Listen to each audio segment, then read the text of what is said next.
Gentlemen of the School Board of Pineville, we've met here this afternoon to discuss this petition that was presented a couple of weeks ago, asking that we throw out the Latin and spend the time learning our boys how to raise corn and the gals how to cook.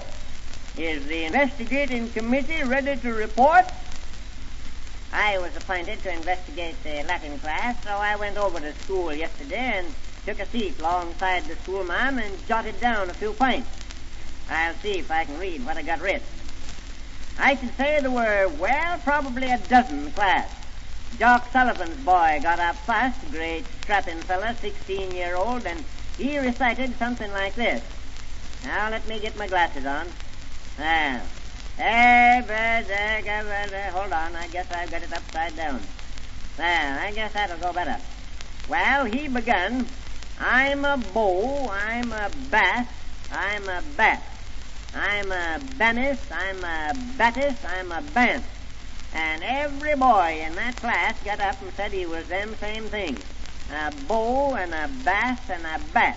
And a banis and a battis and a bant, whatever they be. That's all they said they were today. Then some of the gals got up and recited in concert. Kick, now hold on, that's an H instead of a K.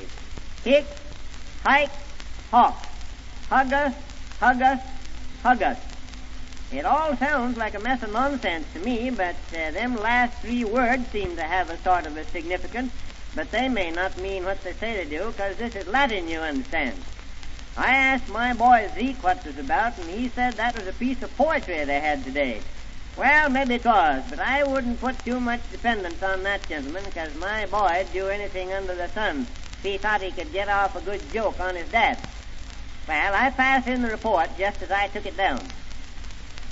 Gentlemen, you've heard the report of the investigating committee. Any more remarks? Squire Huxley, you're a lawyer. You ought to know all about Latin.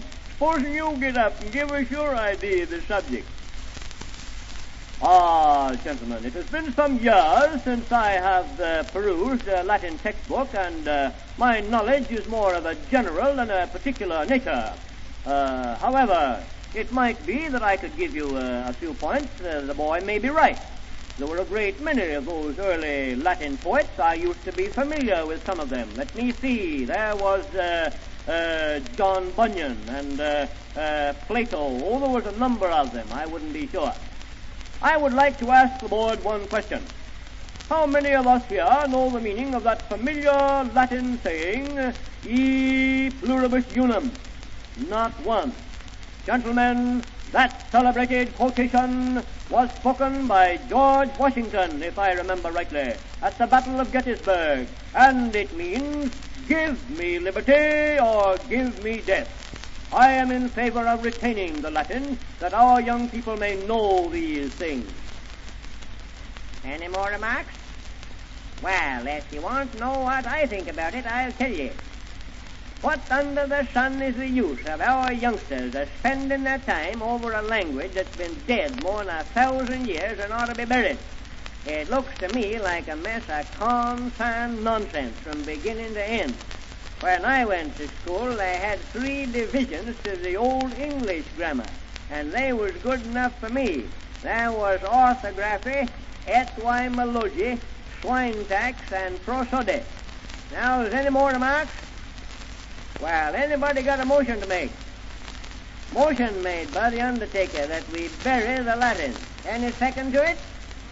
All in favor of this motion, make it manifest by saying aye. Contrary. So vote, and I'm glad of it. Now let's go home.